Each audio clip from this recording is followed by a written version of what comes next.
মহারণা দেওয়া নামাজ রোজার মতোই অবশ্য পালনীয় একটি কর্তব্য আল্লাহ রাব্বুল আলামিন করে দিয়েছেন।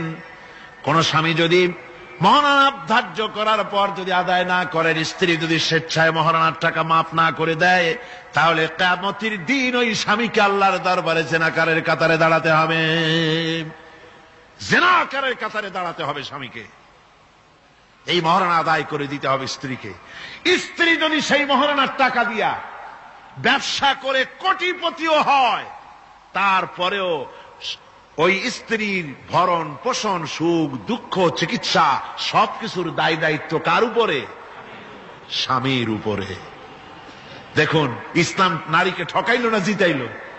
কি করেছে ধরে বলুন? জিতাইছে। তারপরে স্বামীর ওই স্ত্রীর বাপের বাড়ি থেকে লোক আসছে, বউর খরচ করা লাগবে না, খরচ কার? স্বামীর। বাড়িতে অসুখ বিসুখ হয়েছে, বিয়ে শাদী ইত্যাদি সব খরচ কার? স্ত্রী। কোটিপতি হলেও তার দায় দায়িত্ব নাই, ইসলাম বাধ্য করে নাই তাকে। সুতরাং কি করে ঠকালো ইসলাম তাকে? ইসলাম তাকে ঠকায় নাই, ইসলাম মোটেই তাকে ঠকায়নি, ইসলাম তাকে জিতিয়ে দিয়েছে। মহারণার কথাই বলতেছিলাম। আজকের সমাজে যে মহারণা ছিল পুরুষকে দিতে হবে, সেই মহারণা এখন দিতে হয় কন্যা পক্ষকে। বলেন ঠিক কিনা? কন্যা পক্ষকে দিতে হচ্ছে কিনা মহারণা? ছেলে যখন বিএ পাশ করে, এমএ পড়াশোনা করে, ম্যাট্রিক যখনই পড়ে, তখনই ছেলের বাপ একটু একটু হা করা শুরু করে। তারপরে বিএ আরেকটু হা করে, এরপর এমএ, তখন কুমিরের মতো হা করে। যত খরচ হয়েছে ছেলেকে এমএ পাশ করাইতে, তা সুদে আর আসলে আদায় করে নেবে কন্যা পক্ষের কাছ থেকে। বিবাহের সময় বলে, আমার ছেলে বিএ পাস, এমএ পাস, হ্যান ত্যান দিশান দেখ, সুতরাং এই ছেলের বিয়েতে আমার ছেলেকে কি দিতে হবে? রঙিন টেলিভিশন, এসব তো কোনো ব্যাপার স্যাপার না, ওটা তো দিতেই হবে, ডিশ অ্যান্টিনাও দেওয়া লাগবে সেই সাথে। তারপরে বাড়ি দিতে হবে, গাড়ি দিতে হবে, গুলশানে বাড়ি দিতে হবে, আবুধাবিতে চাকরি দিতে হবে, 5 লক্ষ টাকা ক্যাশ দিতে হবে। মানে চাইতে চাইতে বাড়ির বুড়া ছাটাখানা বাদে আর সব দাবি করে, সব দিতে হবে। এইভাবে দাবি করে নেওয়া হারাম। এভাবে দাবি করে নেওয়া কি? জোরে বলেন কি? এর চাইতে ছোট লোকই, এর চাইতে বেহায়া আর কোন পুরুষ হতে পারে না, যারা কন্যা পক্ষের কাছ থেকে দাবি করে যৌতুক আদায় করে। এর নাম যৌতুক নয়, এ হচ্ছে মানবতার প্রতি কৌতুক। আজকে মানবতার প্রতি এই কৌতুক করা হচ্ছে। অনেক গরিব মানুষ, 5টা 6টা মেয়ে, 30-40 বছর বয়স হয়ে গেছে, বিয়ে দিতে পারে না যৌতুকের কারণে, আর জেনা ব্যভিচার বাড়তে থাকে। বলুন ঠিক কিনা? আপনারা নিশ্চয়ই জানেন শূকরের মাংস মুসলমানের জন্য খাওয়া কি? সবাইকে বলতে হবে, শূকরের মাংস খাওয়া কি? মুসলমানদের জন্য পায়খানা খাওয়া কি? মনে রাখুন ভালো করে, শূকরের মাংস খাওয়া আর পায়খানা খাওয়া মুসলমানদের জন্য যেমন হারাম, কন্যা পক্ষের কাছ থেকে দাবি করে যৌতুক আদায় করা ঠিক তেমন হারাম।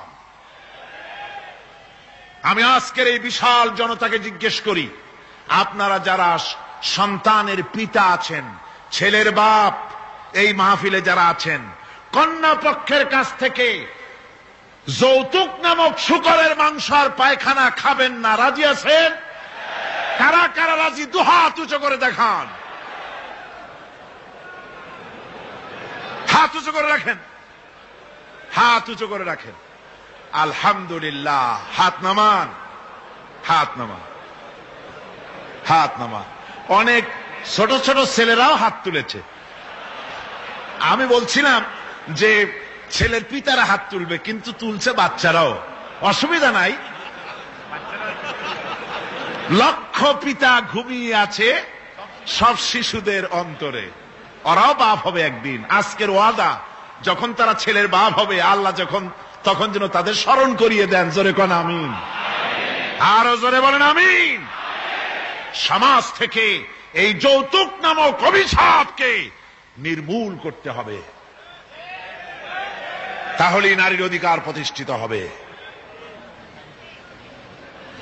ওই নির্বাচিত কলমের লেখিকা, ওই দুষ্ট মহিলা, সে লিখছে নারীদের অধপতন দেখে তার খুব খারাপ লাগে, সেজন্য সে বলছে নারী শুধু ধর্ষণ, নারীরা ধর্ষিতা হবে শুধু তা হতে পারে না, নারী এবার পুরুষদের ধর্ষণ করবে।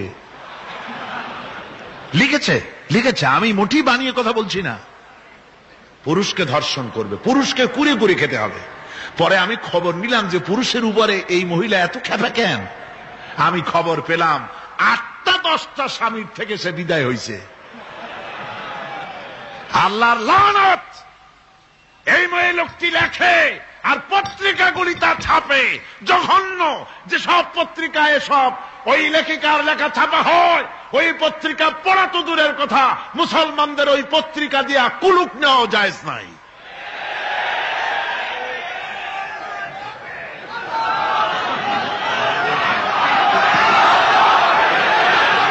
আমার মুসলমান ভাইয়েরা, নারীর সম্মান কে দিল? জোরে বলেন, কে দিল?